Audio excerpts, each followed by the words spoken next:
Egypt has yet again warned Ethiopia. የግብጽ እጣ ፈንታ የካይሮ ክስረት በየአይነቱ The message is clear. No new dams on the Nile. ግብጽ ልክ እንደተወጠረ ጎማ የምትመስል አገር ናት። ቀጠናዊ ልዕለ ኃያል ለመሆን ላይታች ትላለች።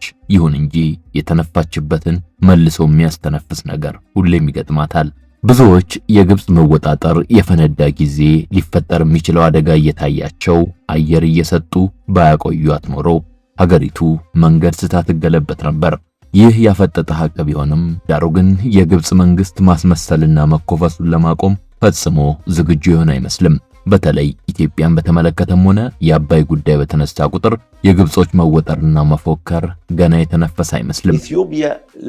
ከሰሞኑን የግብጽ መስኖ ሚኒስትር ሃኒ ሰዊላም ኢትዮጵያ በአባይ ላይ ተጨማሪ ግድብ መገንባት ፈጽሞ እንደማትችል ሲናገሩ ተደምጠዋል። ሰውየው ግብጽ አዲስ ግድብ በአባይ ላይ ኢትዮጵያ እንድትገነባ አትፈቅድም በማለት ተናግረዋል። ኢትዮጵያ አዳዲስ ግድቦችን የመገንባት ፍላጎት እንዳላት እናውቃለን። ዋናው ጉዳይ ግን ግብጽ ይህን ቢሆን አትፈቅድም በማለት ተናግረዋል። ከዚህ አንድ ሳምንት ቀደም ብሎ ደግሞ የግብጽ ውጭ ጉዳይ ሚኒስትሩ በድር አብዱላቲ ህዳሴ ግድብ ወደ አባይ የሚፈሰውን ውሃ ቀንሶታል የሚለውን ክስም አሰምተው ነበር። ሁለቱ የግብጽ ባለስልጣናት ኢትዮጵያ በህዳሴ ግድብ ውሃውን በመገደብ ወደ ሱዳንና ወደ ግብጽ የሚፈሰውን መጠን እንዲቀንስ አድርጋለች የሚል ሙዚቃም አሰምተዋል። ግብጽ በውስጧና በጉያዋ ብዙ ችግር ታቀፋ ምን ያወጣጥራታል? ሀገሪቱ ኪሳራዋንና ድክመቷን በሌሎች ሀገራት ላይ ለማላከክ ለምን ትተጋለች? በዛሬው የተረክ መሰናዷችን እነዚህን ጉዳዮች እንፈትሻለንና አብራችሁን ቆዩ። አዘጋጁ ጌዲዮን አያና ነው። في مشروعات الطاقة الجديدة والمتجددة የኢትዮጵያ ውሃና ኢነርጂ ሚኒስትሩ ኢንጂነር ሀብታሙ ኢተፋ ግን ይህን የግብጽ ከፍተኛ ባለስልጣናት ሰሞንኛ ድንፋታ በተገቢው መንገድ ምላሽ ሲሰጡበት ነው የታየው። የግብጽ ባለስልጣናት የተቀመጡበትን ኃላፊነት የማይመጥን ብቻ ሳይሆን አልፎ ተርፎም እንደ አንድ የሰፈር ጎረምሳ በትዕቢት የተወጠረ ንግግር ከማድረግ የማይቆጠቡ መሆናቸውን ኢንጂነር ሀብታሙ ገልጸዋል። ግብጾቹ ስነ ምግባር የጎደለውና ጠባጫሪ ንግግር ማድረጋቸው በየአጋጣሚው የሚታይ መሆኑን የጠቆሙ ሲሆን አሁን ላይ የክረምት ወቅት ከመግባቱ ጋር በተገናኘ እንደ ሁልጊዜው ጩኸታቸው መብዛቱንም አመልክተዋል። ኢንጂነር ሀብታሙ አባይን በተመለከተ የግብጾችን ያልተቋረጠ ሴራ ተረድቶ በየጊዜው ተከታታይ ምላሽ መስጠት እንደሚያስፈልግ አስምረውበታል። ይህን ሲያብራሩም የሚከተለውን ተናግረዋል። በዓለም ላይ እንደ ኢትዮጵያ ድንበር ተሻጋሪ ወንዞችን ወደ ሰፊ በሆነ መንገድ በጋራ እንጠቀም የሚል ሀገር የለም። ሌሎች አካባቢዎች እኮ የታችኞቹ የተፋሰስ ሀገራት ናቸው የውሃው ምንጭ የሆኑትን የላይኞቹ ሀገራትን የሚለማመጡትና ክፍያ ጭምር የሚከፍሏቸው። በሌሎች ሀገራት ፔይመንት ፎር ኢኮሲስተም ሰርቪስ የሚባል ህግ ይተገበራል።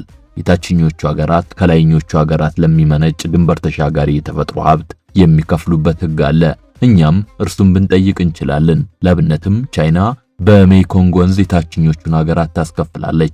ደን በመትከልና የአካባቢ ጥበቃ በማድረግ የወንዙን ህልውና እየጠበቅን በመሆኑ ክፍያ መጠየቅ እንችላለን። አሜሪካና ሜክሲኮ፣ አሜሪካና ካናዳ፣ ሌሎችም ሀገራት እንዲሁ ይህን አሰራር ይከተላሉ።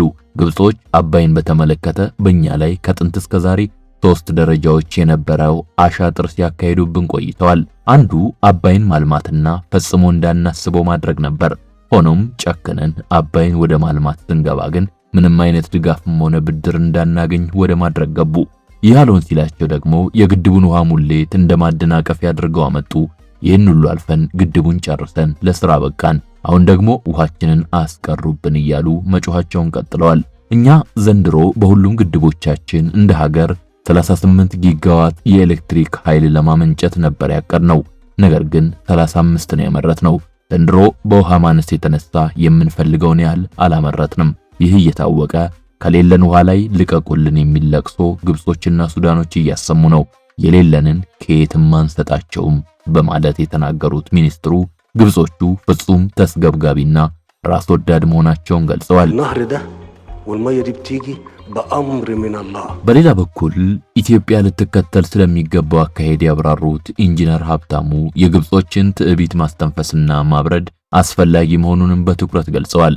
ግብጾቹ አመለካከታቸው እስካልተስተካከለና አባይ የኛ ብቻ ነው የሚለው አስተሳሰባቸው እስካልተሰበረ ድረስ ኢትዮጵያን ከመክሰስ አይቆጠቡም። እኛኮ ከ230,000 ሄክታር በላይ በመስኖ የሚለማ መሬት በህዳሴ ግድብ ዙሪያ ያለን፣ ይህን በደንብ አጥንተን አስቀምጠነዋል። እነርሱን መጉዳት ብንፈልግ እኮ ይህን በመስኖ መጠቀም እንችላለን። የጊዜ ጉዳይ እንጂ ከህዳሴ ግድብ በተጨማሪ በአባይ በባሮና በተከዜ ወንዞች ላይ ሌሎች ግድቦችን እንገነባለን። እነርሱ 5 ሚሊ ሊትር የውሃ አስተዋጽኦ የላቸውም እኮ። ነገር ግን አባይን ማንም እንዳይነካብን ይላሉ። እነርሱ ከዚህ በተጨማሪም ቀይ ባህር ማያገባችሁም ይላሉ። ይህ ፈጽሞ አይሰራም። ሳይመሽባቸው ወደ ጋራ ተጠቃሚነት መምጣት አለባቸው። እኛ በቀይ ባህርም ሆነ በአባይ ጉዳይ ተመሳሳይ አቋም ነው ሊኖረን የሚገባው። ፍትሃዊና የጋራ ተጠቃሚነት ማግኘት በሁለቱም ይገባናል በማለት ለግብጾቹ አስረግጠዋል። ይህ የኢንጂነር ሀብታሙ ንግግር ለግብጽም ሆነ ሱዳን ፖለቲከኞች ብቻ ሳይሆን ለሚዲያዎቻቸው ጭምር ራስ ምታት ሆኖ መሰንበቱን ከሰሞኑ ከነበረው ሁኔታቸው መታዘብ ተችሏል። ግብጽ አባይንም ሆነ ኢትዮጵያን በተመለከተ የምታራምደው ምቀኝነት የተሞላው ፖሊሲ መነሻው ስር የሰደደ ውስጣዊ ችግሯ ነው። ግብጽ በአደባባይና በዓለም አቀፍ መድረኮች ተኮፍሳ ለመታየት ትሞክር እንጂ ውስጧ ሲበረበር ግን በከፍተኛ ደረጃ ለውድቀት ተጋላጭ የሆነች ሀገር ናት። ኢትዮጵያን በተመለከተ ይሉኝታ ቢስ ንግግሮችን የግብጽ ባለስልጣናት ያሰማሉ። በአደባባይ ከመደንፋት ባለፈም በኢትዮጵያ ዙሪያ ያሉ ተላላኪ መንግስታትን ተጠቅመው ኢትዮጵያ ላይ ከበባ ለማድረግ ይሞክራሉ። ግብጾቹ አለፍ ሲልም እንደ አሜሪካ ላሉ ሀያላን ተላልከው የሚያገኙትን ድጋፍ በመጠቀም አብጠው ለመታየት ቢሞክሩም ዳሩ ግን ሲገለበጡ ውስጣቸው በዘርፈ ብዙ ውስብስብ ችግሮች ተጠብጥበው ነው የሚገኙት። ይህን ደግሞ በየረድፉ ማየት ተገቢነት አለው። ويبقى في تأثير على القرار وعلى الاختيارات في اثيوبيا። ግብጽ 95 በመቶ ህዝቧ ናይል ዴልታ በሚባለው የአባይ ተፋሰስን ተከትሎ በተዘረጋው አካባቢ የሚኖር ነው። ወደ 97 በመቶ የምትጠቀመው ውሃዋን ከአባይ ነው የምታገኘው። ግብጽ በህዳሴ ግድብ የተነሳ በአመት 3 ቢሊዮን ሜትሪክ ኪዩብ ውሃ አጣለው ትላለች።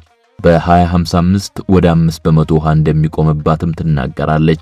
በቀጣዮቹ 100 ዓመታት ወይም ከአንድ ክፍለ ዘመን በኋላ ደግሞ 85 በመቶ ውሃ ይቋረጥብኛል ትላለች። ነገር ግን ይህ ሁሉ የራሷን ችግር በኢትዮጵያ ላይ ለማላከክ የምታደርገው ሙከራ ነው። ኢትዮጵያ ውሃዬን ቀነሰች የምትለዋ ግብጽ ውሃ ተርፏት ወደ ባህር የምታፈስ ሀገር ናት። ህዳሴ ግድብን በተመለከተ ያልተቋረጠ ጩኸት የምታሰማዋ ግብጽ በአመት 40 ቢሊዮን ሜትሪክ ኪዩብ ውሃ ነው የሚያስፈልጋት። ነገር ግን ይህች ሀገር 176 ቢሊዮን ሜትሪክ ኪዩብ ውሃ በአስዋን ግድብ ውስጥ አቆራለች። ይህ ውሃ ዝናብ ባይዘንብም ሆነ ኢትዮጵያ ድርቅ ተከስቶ አባይ ቢቋረጥ በትንሹ ለ3 ዓመታት ቀጥ አድርጎ ፍጆታዋን ይሸፍናል። ይህ ብቻም አይደለም፣ ባልተገባ የመስኖ አሰራርና በትነት የምታባከነው ውሃ መጠንም ወደ 30 ቢሊዮን ሜትሪክ ኪዩብ ይደርሳል። ይህ ሁሉ ግን እየታወቀ ግብጽ ኢትዮጵያን ለኃይል ማመንጫ ውሃ ተጠቀመች ብላ እስከ መክሰስ መድረሷ ስግብግብነት ነው።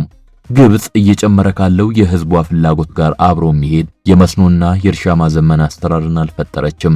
ግብጽ የሰሃራ በረሃ እምብርት ላይ የምትገኝ ሀገር መሆኗንም ሆነ የዓለም የአየር ንብረት ለውጥ ተጽዕኖ የፈጠረውን ስጋትም ጨርሶ ረስተዋለች። ሀገሪቱ ውሃ እያባከነችና በንዝህላልነት እየተጠቀመች ነገር ግን ጥፋቷን ወደ ኢትዮጵያ መወርወር ላይ ተጠምዳለች። በ1990 የግብጽ ህዝብ ቁጥር 60 ሚሊዮን ነበር። አሁን ግን 120 ሚሊዮን አልፏል። የውሃ እጥረት፣ የለም መሬት አቅርቦት፣ የምግብ ምርት አቅርቦትን የመሳሰሉ ጉዳዮች ለግብጽ እጅግ አሳሳቢ አጀንዳዎች ናቸው። ይሁንና የግብጽ መንግስት ይህን ሁሉ ትቶ ጦር ማደራጀትና ጂኦፖለቲካዊ ፍጥጫ ላይ ማተኮርን መርጧል። ግብጽ ለምሳሌ በአመት ከ12 እስከ 13 ሚሊዮን ቶን ስንዴ ከውጭ የምታስገባ ሀገር ናት። ወደ ሜዲትራኒያን ባህር ውሃ የምትደፋዋ ግብጽ የዓለም ከፍተኛ ስንዴ ሸማች ናት።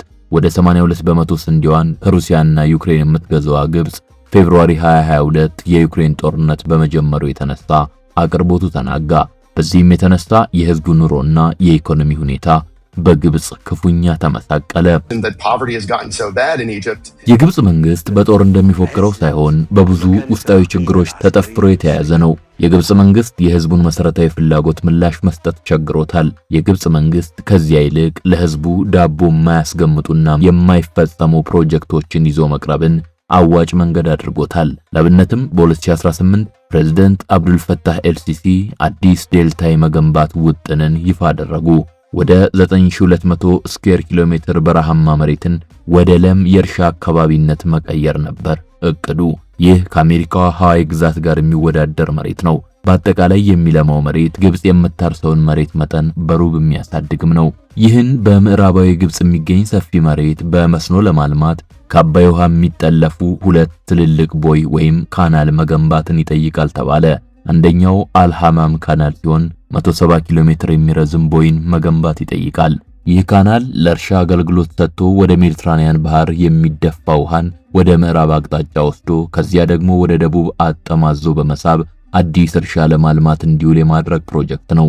ሜዲትራኒያን ባህር ውሃው ከሚቀላቀልበት ዝቅተኛ ቦታ ስቦ ከባህር ጠለል በላይ 100 ሜትር ከፍታ ላይ ከሚገኘው ምዕራባዊ የግብጽ በረሃ ላይ ለእርሻ እንዲውል ማድረግ ከ13 ያላነሱ የውሃ መሳቢያ ጣቢያዎችን መገንባት ይጠይቃል።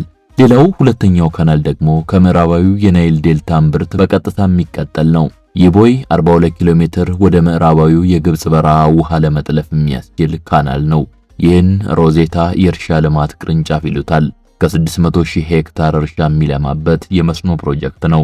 ይሁን እንጂ በሁለቱም መስመር የውሃ መቀልበሻ መሰረተ ልማት ለመገንባት የግብጽ አየር ጠባይ የበለጠ አስቸጋሪና ፈታኝ ነበር። የሳራ በረሃ አካል የሆነችው ግብጽ በተለይ ምዕራባዊ ግዛቷ ሙቀቱና ወበቁ ሐሩር ንዳድ የሚባል ነው። በዚህም የተነሳ ክፍት ውሃ መቀልበሻ ቦይ መገንባት ውሃውን ለትነት ያጋልጠዋል።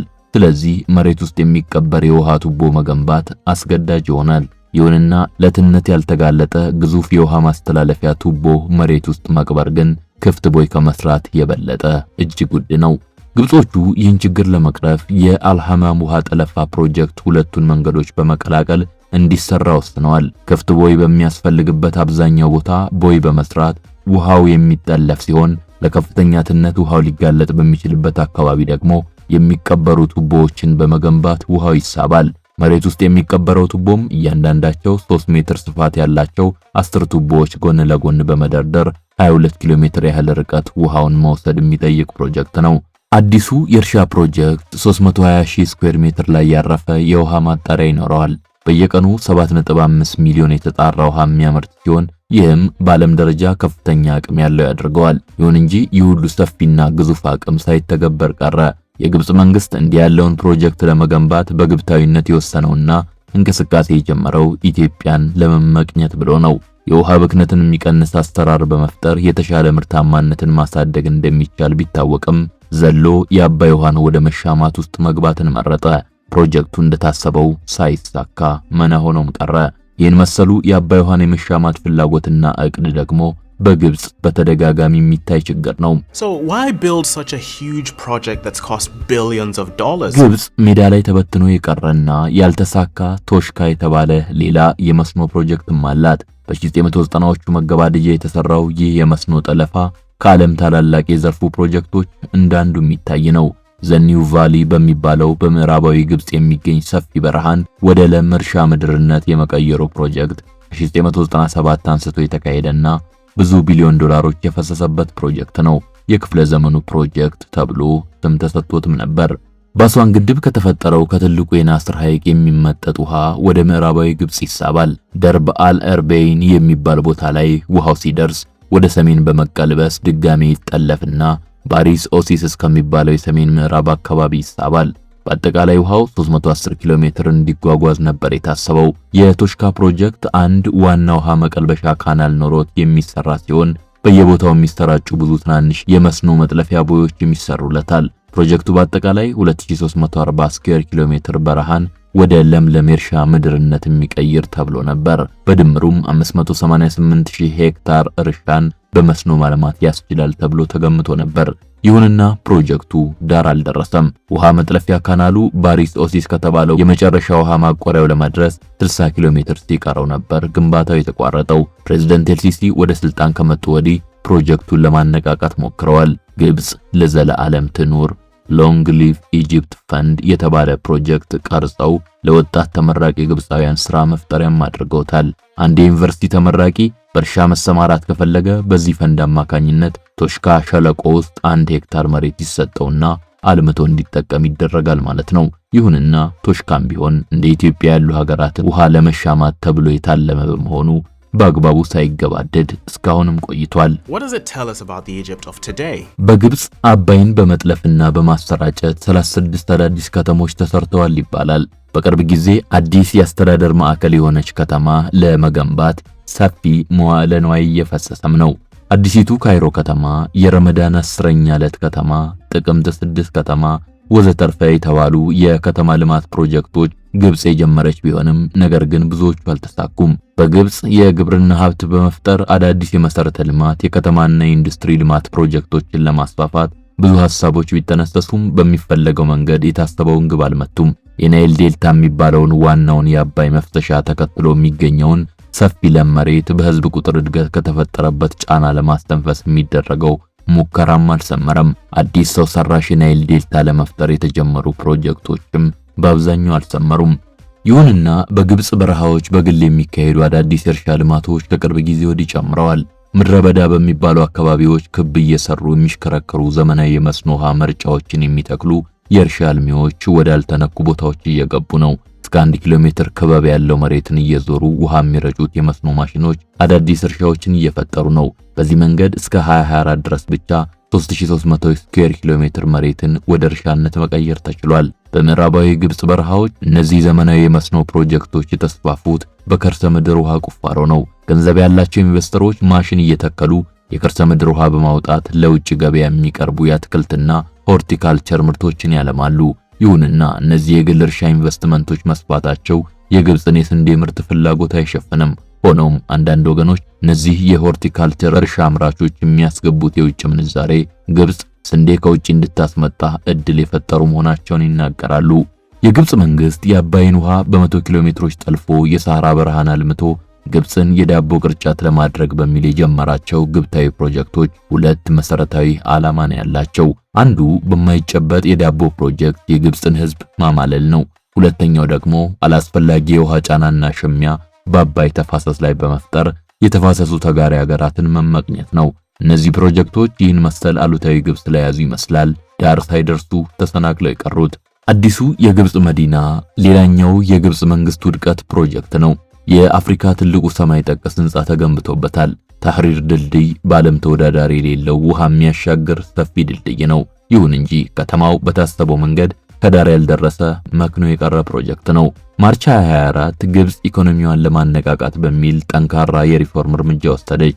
ከአይኤምኤፍ ጋር የ8 ቢሊዮን ዶላር ድጋፍ ስምምነት ተፈራረመች። የባንክ ወለድ መጠንን በ600% አሳደገች። መገበያያ ገንዘቧ የሆነው የግብጽ ፓውንድን በ38 በመቶ አቅሙን አዳከመች። ይሁን እንጂ ከአይኤምኤፍ የወሰደችው ብቻ አልጠቀማትም። ሜዲትራኒያን የባህር ጠረፍን የተጎራበተ ሰፊ የባህር በርን በ35 ቢሊዮን ዶላር ለአረብ ኤሚሬቶች ሸጠች ወይም አኮናተረች። ይህ ሁሉ ሀገሪቱን በዕዳ ቁልል እንድትቀበር ያደረገ ግብታዊ እንቅስቃሴ ነበር። በአውሮፓውያኑ ጁላይ 2013 በመፈንቅለ መንግስት አብዱል ፈታህ ኤልሲሲ ወደ ስልጣን መጡ። ጄኔራልነትን አውልቀው የፕሬዝዳንትነትን ካባ ደረቡ። በመጡ ወቅት በግብጽ የተለያዩ ሪፎርሞች እንደሚያደርጉ የብዙዎች ተስፋ ነበር። ስለሆነም ሳውዲ አረቢያ፣ ኩዌት፣ አረብ ኤሚሬቶችን የመሳሰሉት ሀገራት በ18 ወራት ውስጥ ወደ 23 ቢሊዮን ዶላር ድጋፍ ሰጡ። ማርች 2015 ደግሞ ኤልሲሲ አዲስ ዋና ከተማ ካልገነባው ብለው ተነሱ። ከካይሮ በስተምስራቅ 45 ኪሎ ሜትር ይርቃል የተባለው የከተማ ፕሮጀክት በ45 ቢሊዮን ዶላር በ5 ዓመታት ይገነባል ተብሎ ነበር። በ2024 ግን የመጀመሪያው ምዕራፍ ግንባታው ሳያልቅ ራሱ ወደ 58 ቢሊዮን ዶላር ማሻቀቡ ተነግሮ ነበር። ነባሩ የግሬተር ካይሮ አካባቢ 22 ሚሊዮን ህዝብ የሚኖርበት ከተማ ነው። በዋናነት ደግሞ ጊዛ፣ ሹርባ፣ ጥንታዊው ካይሮ ከፍተኛ የህዝብ መጨናነቅ ይታይባቸዋል። እነዚህን ነባር መኖሪያዎች ለማቃለል አዲስ ዋና ከተማ መገንባትን ሀገሪቱ መፍትሄ ብላ ያዘችው። ይሁንና እንደታሰበው ነባሮቹን የካይሮ አካባቢዎች መጨናነቅ የሚቀንስ የተባለው ከተማ ሳይጠናቀቅ እስካሁንም እንደተጓተተ ይገኛል። ነባሩን ግሬተር ካይሮን ከአዲሱ ከተማ ጋር ያገናኛል ተብሎ የተገነባው ኢስት ናይል የባቡር መስመር ከአንድ ዓመት ቀድሞ ተመረቀ።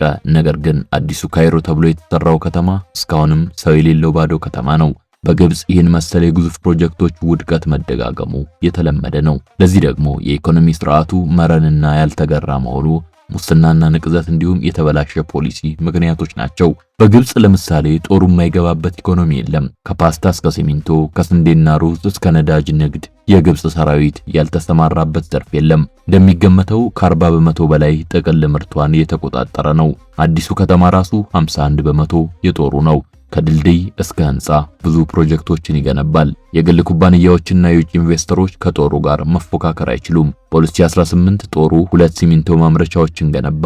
ይህን ተከትሎም የግል ሲሚንቶ አምራቾች ከሀገር ጥለው ወጥተዋል። በግብጽ የውጭ ምንዛሬ ማግኘት አስቸጋሪም ነው። ምንዛሬ በማዕከላዊ ባንኩ ቁጥጥር የሚደረግበት ሲሆን ለመንግስትና ቅርበት ላላቸው ድርጅቶች ነው በቅድሚያ የሚሰጠው። በግብጽ $1 በ30 የግብጽ ፓውንድ ይመነዘራል የሚል ህግ ቢኖርም ነገር ግን በ2024 ዓመት በጥቁር ገበያ 70 ፓውንድ ይመነዘር ነበር። የግብጽ የውጭ ብድር 43 ቢሊዮን ነበር በ2013 ዓመት። ነገር ግን በ10 ዓመት ልዩነት በ2023 ዕዳዋ ወደ $168 ቢሊዮን አሻቀበ። በዚህ ሁሉ ብድር ቶሎ ወደ ትርፍ ገብተው ገንዘቡን መመለስ የሚችሉ ፋብሪካዎችን፣ ወደቦችን፣ የኤክስፖርት ሸቀጥ ማምረቻዎችን ትገነባበታለች ቢባልም የኤልሲሲ መንግስት ግን ይህን አላደረገም። አሁን ላይ ከ75 እስከ 90 በመቶ የግብጽ መንግስት ገቢ ለዕዳ ወለድ መክፈያ ይፈሳል። ግብጽ የአይኤምኤፍ ሁለተኛዋ ትልቅ ተበዳሪ ሀገር ናት። የአይኤምኤፍ ዋና ኃላፊ ክሪስታሊና ጊዮርጊቫ በአንድ ወቅት ግብጽ ፓውንዷን ላለማዳከም ስትል የምንዛሬ ክምችቷን እየረጨች ነው ብለው ነበር። ስንዴ፣ ነዳጅ፣ መድኃኒት፣ ማሽነሪዎች ከውጭ የምታስገባ ሀገር ናት። በሂደት የአይኤምኤፍን ማስገደጃ ተቀብላ ፓውንዷን በ80 በመቶ ዋጋውን ለማዳከም በመወሰኗ ግን እነዚህን ሁሉ ምርቶች ለማስገባት 5 እጥፎች ይጠይቃት ጀመር። ግንቦት 2022 ላይ ኤልሲሲ ወደ አደባባይ ወጥተው ግብፃውያን ዋጋ ንረት ቢያስመርራቸውም ለሀገራቸው ሲሉ ዋጋ እንዲከፍሉ ጠየቁ። ለሀገራቸው ሲሉ የዛፍ ቅጠል ቀጥፈው ለመብላት ጭምር መዘጋጀት አለባቸው ብለው ተናግረውም ነበር። ግብጽ የገጠማት ውጫዊ ችግር በርካታ ቢሆንም የግብጽ መንግስት ግን ችግሩን በብዙ እጥፍ አባስቶታል። ለምሳሌ ከኮሮና ወረርሽኝ በኋላ ቱሪዝም ከ13 ቢሊዮን ወደ $4 ቢሊዮን አሽቆልቁሏል። ከሩሲያና ዩክሬን ጦርነት ወዲህ 82 በመቶ ስንዴ የምትገዛበት ገበያም ተናጋ። ከዚያ ደግሞ በጥቅምት 2023 የጋዛ ጦርነት ፈነዳ። ወዲያው ደግሞ የየመን ሐውቲዎች የባቢኤል መንደብ መተላለፊያን የሚያቋርጡ መርከቦች ላይ ጥቃትና እገታ መፈጸም ጀመሩ። በዚህ የተነሳ በቀናት ውስጥ 2000 መርከቦች በሲዩዝ ካናል መሻገር አቆሙ። በአመት $10 ቢሊዮን ገቢ ለግብጽ የሚያስገባው የሲዩዝ ቦይ ባንዴ ገቢው በ61 በመቶ አሽቆልቁሎ በ2024 ዓመት ወደ $4 ቢሊዮን ወረደ። ፌብሩዋሪ 2024 ላይ ግብጽ ኢኮኖሚዋ ዲፎልት እንዳያደርግ መስጋት ሳይቀር ጀመረች። ግብጽ ራሷን ከውድቀት ለመከላከል ስትል አዲስ ስምምነት ለማድረግ ተገደደች። ለአረብ ኤሚሬቶች የባህር በር ለማኮናተር ተገደደች። ወደ 170 ስኩዌር ሜትር የሚሰፋ የሜዲትራኒያን ጠረፍን ሰጠች። ለዚህም $24 ቢሊዮን ካሽና $11 ቢሊዮን ደግሞ በኢንቨስትመንት ቁጠባ መልኩ ተሰጣት። ይህ ትልቁ የውጭ ቀጥታ ኢንቨስትመንት ፍሰት ነበር ለግብጽ። ይህን ገንዘብ እንዳገኘችም ፓውንድን በ600 ደረጃ አቅሙን አዳከመች። አይኤምኤፍ $8 ቢሊዮን ለመስጠት፣ ዓለም ባንክ ደግሞ $6 ቢሊዮን ሊጨምርላት ተስማሙ።